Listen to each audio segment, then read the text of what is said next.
2022 and 2023. Surprisingly, Apple is switching to OLED displays for next year's iPad model.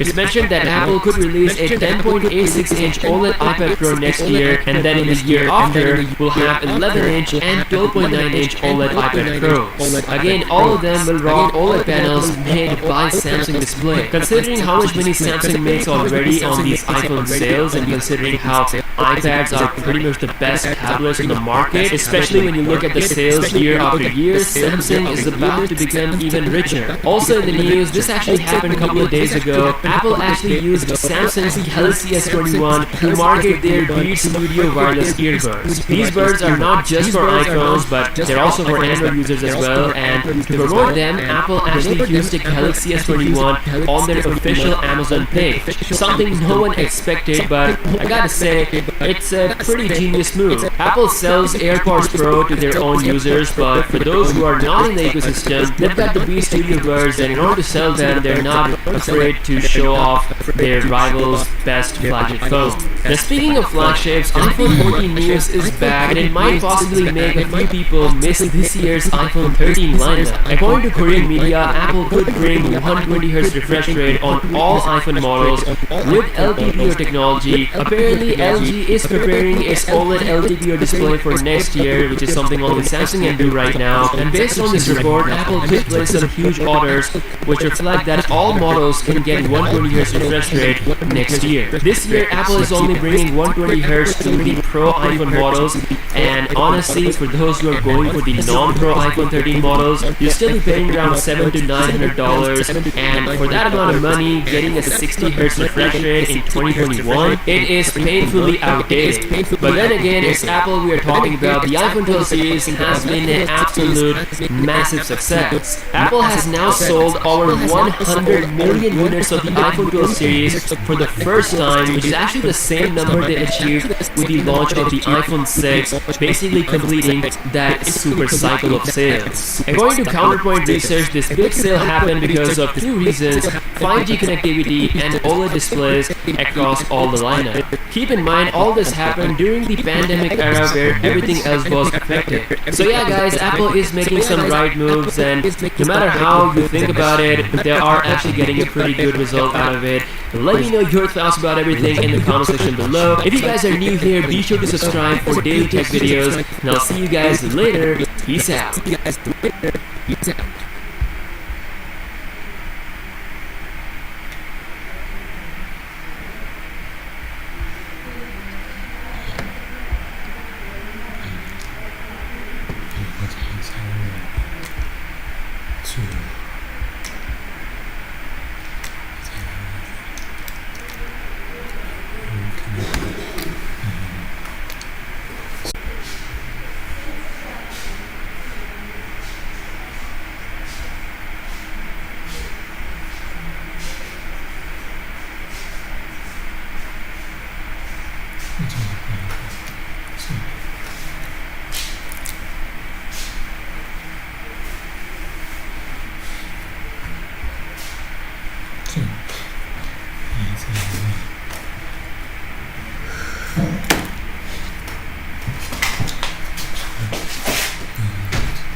guys, Sal here. So as an Android user, I roll my eyes when Apple invents a feature Android users have enjoyed for years and most of the tech world goes crazy for it. I prefer the Android platform, but can see that Apple has one clear advantage: device software support.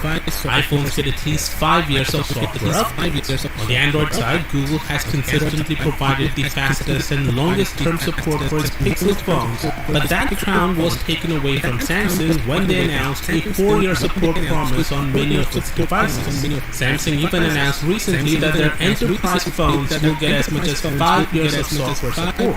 But it looks like Google is planning to take their crown back, as we have a new report claiming that Google will provide at least 5 years of software updates to both Pixel 6 and Pixel 6 Pro. It comes from John Prosser from Front Page Tech, who was the first one to reveal the Pixel 6 and 6 Pro to the world. Now, it's unclear if this means the Pixel 6 will get 5 generations of operating system updates or 4 generations of OS updates plus an additional year of security updates. I guess we'll have to wait and see. But what's clear is that Google is taking full advantage of the fact that it has full control over the silicon covering both devices. I've explained many times in the past that the reason Apple supports their devices for at least 5 years is due to the fact that they control the whole stack, from software to the hardware. Qualcomm only supports their chipset for 3 to 4 years, which means Android OEMs cannot support their devices longer than that. But with the new Whitechapel chipset, Google now also controls the whole stack, which theoretically means that they can provide software support to their devices as long as they can.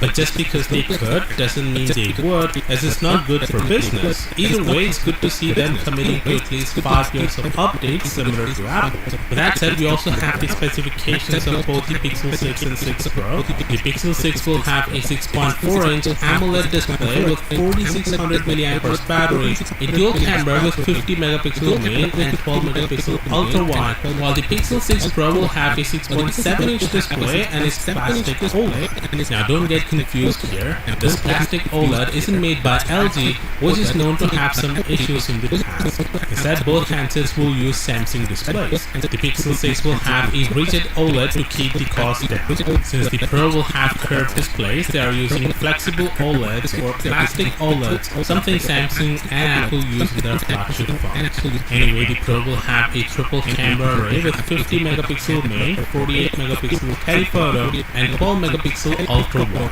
The Pro is also expected to have a periscope zoom camera, but for some reason, Prosser didn't mention anything about it. The phone will have a 5000 mAh battery and is the first phone from Google to have more than 8 gigs of RAM and over 128 gigs of internal storage. Basically, Pixel phones this year will not fall behind the competition in the spec game, which is a breath of fresh air for Pixel users.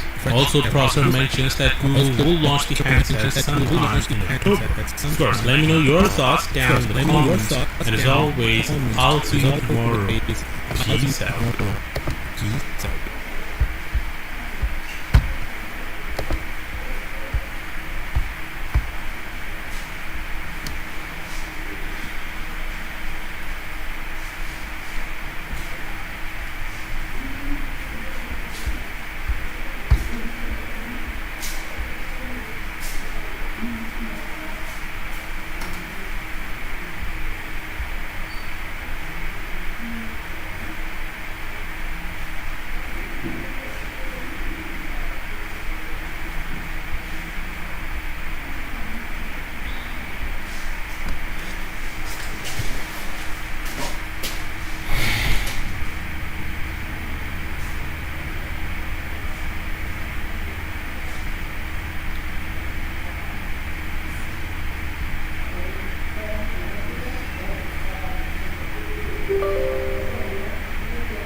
Hey, y'all, come look at this.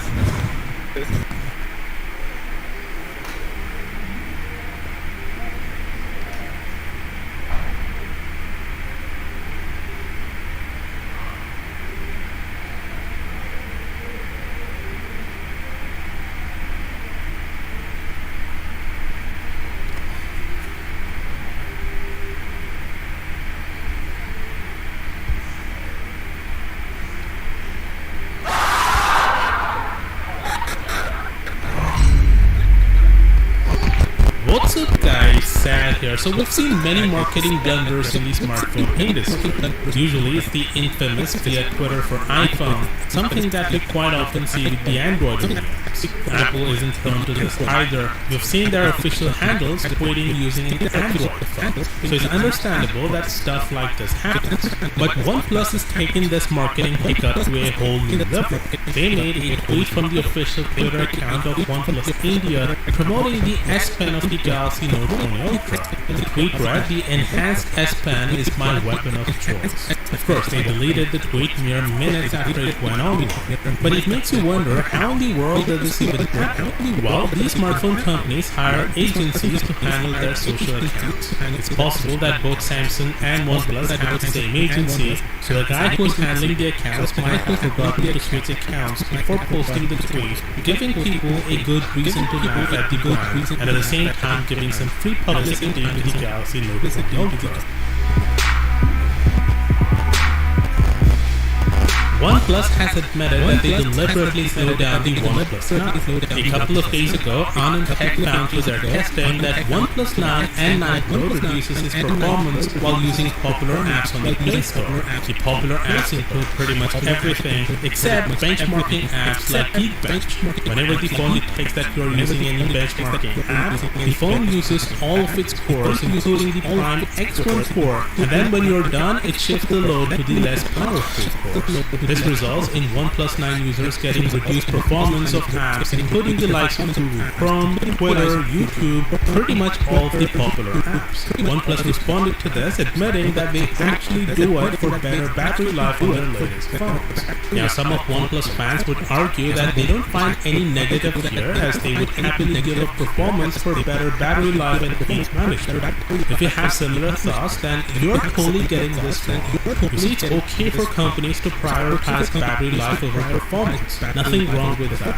But that's not what OnePlus did. They paid a premium to get Snapdragon 888 chips and passed that cost to consumers. They under-engineered the phone and then throttled the performance for everything but benchmarks, so that people wouldn't notice it, as benchmarking is the popular way to measure the performance. So what's happening now is you are getting performance similar to a Snapdragon 700 chip, while you paid a premium to get the 888 chip. If OnePlus had taken a more conservative approach, like adding a setting where you could give users an option to limit the performance for better battery life, then they might have gotten away with that. But they decided to show their products in the best light possible by engaging ceramics. Some of you might also say that, isn't it something similar to what Apple did in 2017? Well, the difference is Apple throttled older devices with aged batteries because they could no longer deliver expected voltage in certain high CPU usage scenarios, resulting in sudden shutdowns. They were trying to prolong the life of older devices. Also, unlike OnePlus, Apple never turned off the throttling when iOS detected a benchmarking software. The only real commonality here is that in both cases, the company should have clearly communicated what they were doing and why. Anyway, let me know what you think about this down in the comments. And as always, I'll see you tomorrow. Peace out.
Welcome to the ultimate Galaxy Note comparison, from the original Note to the Galaxy Note 20 Ultra.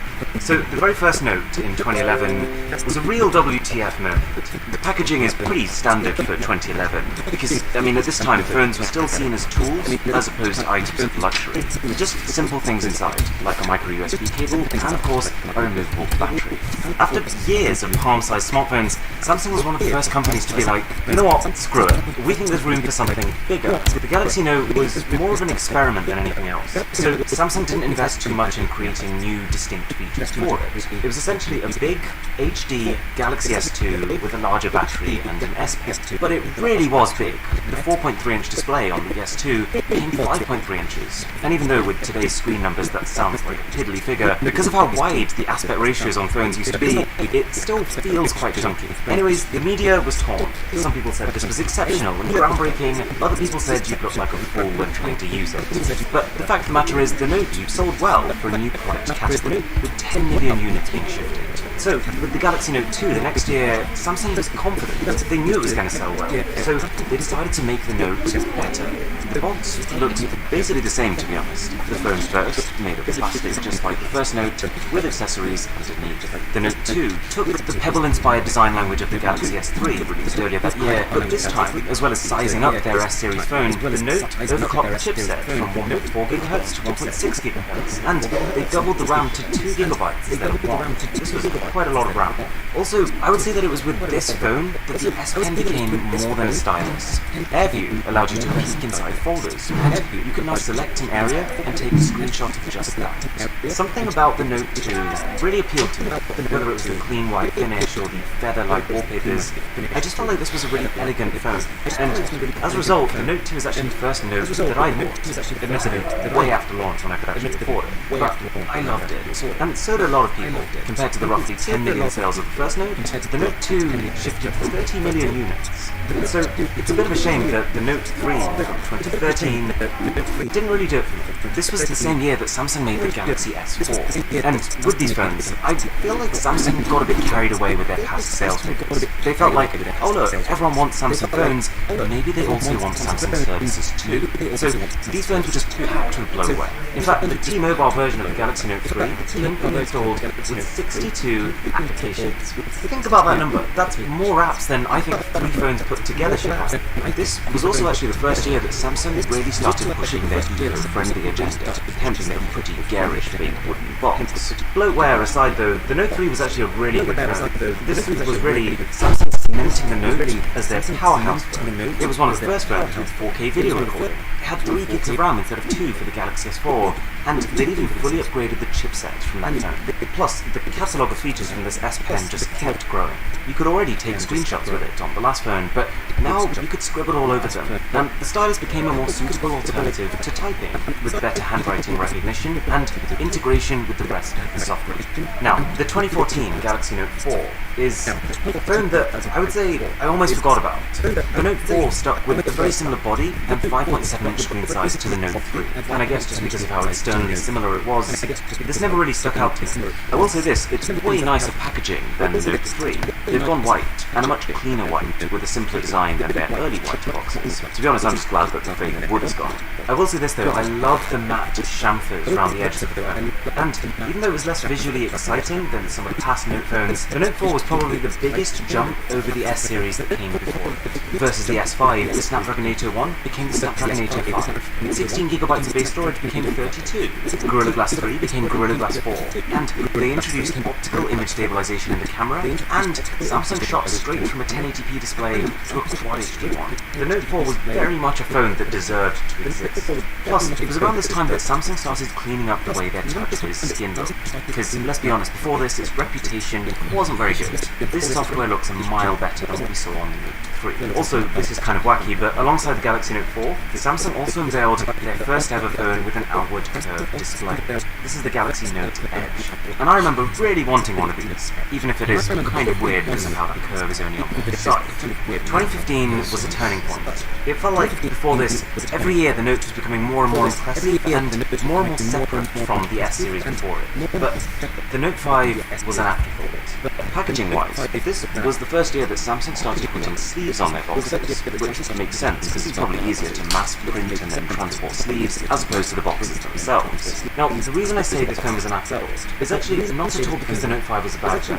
I used this as my main phone for a while, and I really liked it. It's more just that this was the year when Samsung started doubling down on their S series. Earlier in this year, they released not just a Galaxy S6, but a Galaxy S6 Edge, and Samsung gave those phones everything.